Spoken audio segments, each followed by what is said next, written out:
आज की ताज़ा खबरों के लिए सबसे पहले चैनल को सब्सक्राइब कर लें और बगल के घंटा बजा दें।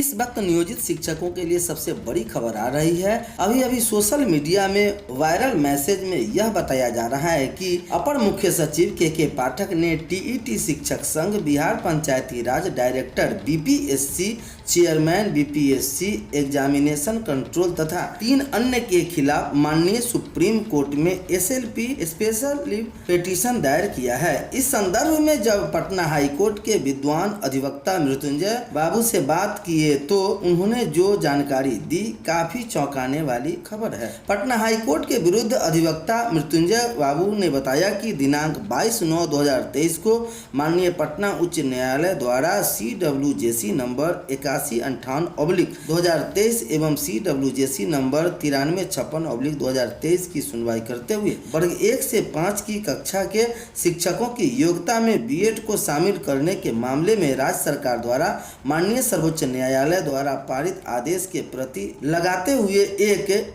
इंटरलॉक्टरी एप्लीकेशन फाइल किया गया था, जिसमें माननीय पटना उच्च न्यायालय ने खारिज कर दिया था। उक्त आदेश के विरुद्ध बिहार सरकार द्वारा माननीय सुप्रीम कोर्ट में एसएलपी दायर किया। इसका राज्यकर्मी का दर्जा से कुछ लेना देना नहीं है। प्रशांत कुमार, प्रदेश वरीय उपाध्यक्ष सह जिला अध्यक्ष अररिया, BPNPSS बिहार। दूसरी बड़ी खबर आ रही है, राज्य के सरकारी नियोजित एवं नियमित शिक्षकों के लिए आगे ई शिक्षा कोष से ही बनेगी शिक्षकों की हाजिरी। अपर मुख्य सचिव के रूप में प्रभार ग्रहण करने के साथ ही के पाठक शिक्षकों की उपस्थिति को लेकर सख्त है। निरीक्षण इतना स्तर पर हो रहा है कि शिक्षक गायब ही हो सकते हैं। विभाग भी लगातार कहते आ रही है कि भविष्य में शिक्षकों की उपस्थिति इस शिक्षा कोष से ही बनेगी। अब स्कूल खुलने के समय के आधा घंटा के अंदर नेट के जरिए ऑनलाइन उपस्थिति दर्ज करानी होगी। इसके बाद शाम स्कूल छोड़ने से पहले भी उपस्थिति दिखलानी होगी। पानी की व्यवस्था नहीं होने से 2,23,000 बच्चे मध्याह्न भोजन से हो रहे हैं वंचित। यह बड़ी खबर आ रही है। प्राथमिक विद्यालय मुसहरी में पिछले 5 साल से पीने की पानी की व्यवस्था नहीं है। इसके लिए नामांकित 250 बच्चे को न तो खाना मिलता है और न ही पीने की पानी मिलती है। यह स्थिति किसी एक स्कूल की नहीं बल्कि राज्य भर के 1161 स्कूलों की है। इसका असर इन स्कूलों में पढ़ने वाले 2,23,200 छात्राओं पर हो रहा। पेयजल की व्यवस्था नहीं होने से वर्षों से इन स्कूलों में मध्याह्न भोजन नहीं बना है। अगली सबसे बड़ी खबर आ रही है, शिक्षक सिर्फ शिक्षण काम करेंगे, दूसरे कार्यों में नहीं लगाए जाएंगे। शिक्षकों की छुट्टी में कटौती होगी क्योंकि RTE के तहत बच्चों को निश्चित दिन तक पढ़ाना अनिवार्य है।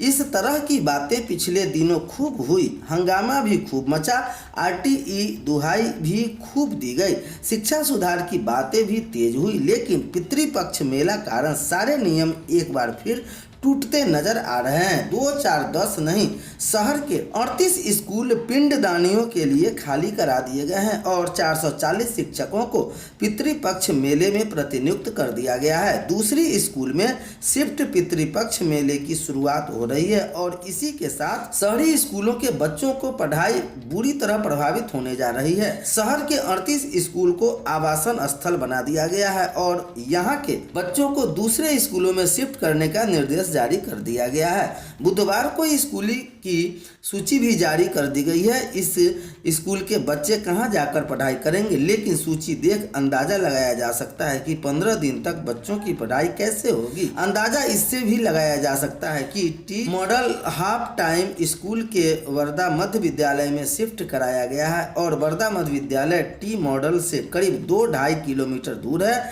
इतनी दूर पर बच्चे कैसे पढ़ने जाएंगे, कोई भी समझ सकता है। इसी तरह चांद चौड़ा प्राथमिक विद्यालय के सिर्फ 2 कमरे में 30 बच्चे की पढ़ाई होती है, लेकिन वहां 2 और स्कूलों कृष्णकांत और समीरता की भी शिफ्ट कर दिया गया है। इन दोनों स्कूल में करीब 500 बच्चे हैं। इस तरह 500 से अधिक बच्चे चांद चौरा के 2 कमरे में कैसे पढ़ेंगे, कोई भी समझ सकता है। ये स्कूल तो सिर्फ उदाहरण भर है। अगर पढ़ाई लिखाई का ठीक से निरीक्षण हो जाए तो पता चलेगा कि विभाग गरीब बच्चों की शिक्षा के प्रति कितना जागरूक है, आरटीई के नियमों का कितना पालन हो रहा है। दूसरी तरफ 440 शिक्षकों को भी पितृपक्ष मेले में लगा दिया गया है। शिक्षक नेता सत्येंद्र कुमार कहते हैं कि हर साल पितृपक्ष मेले में आरटीई की धज्जियां उड़ती है, बच्चों की पढ़ाई बुरी तरह प्रभावित होती है, लेकिन अधिकारियों की इसकी चिंता बिल्कुल नहीं है। 6 वर्षों से बीटीईटी परीक्षा नहीं हुई, 10 लाख अभ्यर्थी कर रहे इंतजार। राज्य में पिछले 6 वर्षों से बिहार शिक्षक पात्रता परीक्षा बीटीईटी की आयोजन किया गया। बीटीईटी की तैयार कर रहे अभ्यर्थियों की माने तो 6 वर्षों से इस परीक्षा का आयोजन नहीं किया गया। 2017 से 7 लाख से 10 लाख अभ्यर्थी इसका इंतजार कर रहे हैं। छात्रों के अनुसार बिहार शिक्षा बोर्ड के अध्यक्ष आनंद किशोर से मुलाकात की, लेकिन उन्होंने कहा कि इसमें वे कुछ नहीं कह सकते। उन्होंने कहा कि शिक्षा विभाग से आदेश आने के बाद ही बीएसईवी परीक्षा ले सकेंगे। अभ्यर्थी सोनमा कुमारी के अनुसार आरटीई शिक्षा का अधिकार एक्ट के सेक्शन 3(1) में इस बात का जिक्र किया गया कि प्रत्येक वर्ष राज्य में एक बार शिक्षक पात्रता परीक्षा का आयोजन करना है। इसके बाद भी बीएसईवी ने परीक्षा नहीं ली है। शिक्षक अभ्यर्थी अमित कुमार ने के अनुसार भी बीटीईटी उम्मीदवार के साथ सरकार उदासीनता दिखा रही है।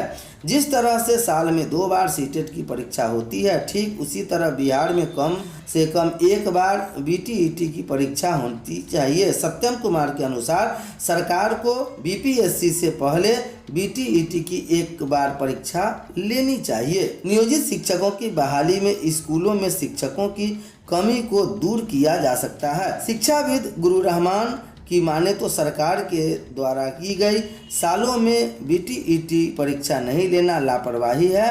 बीटीईटी की बहाली ली जानी चाहिए। पहले की वैकेंसी को पूरा नहीं किया गया है, जिस वजह से नई परीक्षा नहीं ली जा रही है। नियोजित शिक्षकों की बहाली स्कूल के शिक्षकों की कमी को दूर किया जा सकता है। कोचिंग संचालक राजकिशोर दुबे के अनुसार सीटेट की तुलना में बीटीईटी की सिलेबस का कम कठिन होता है। इस वजह से अभ्यर्थी चाहते हैं कि बीटीईटी की परीक्षा पहले हो जाना चाहिए, फिर सीटेट परीक्षा होनी चाहिए। बोरा लेकर पहुंचे बच्चे, बेंच डेस्क नहीं रहने से फर्श पर बैठ दी गणित की परीक्षा। बड़ी खबर आ रही है। उत्क्रमित मध्य विद्यालय चिरौरा बेला में चल रहे परीक्षा में छात्र छात्राओं के बैठने के लिए बेंच तक नहीं है।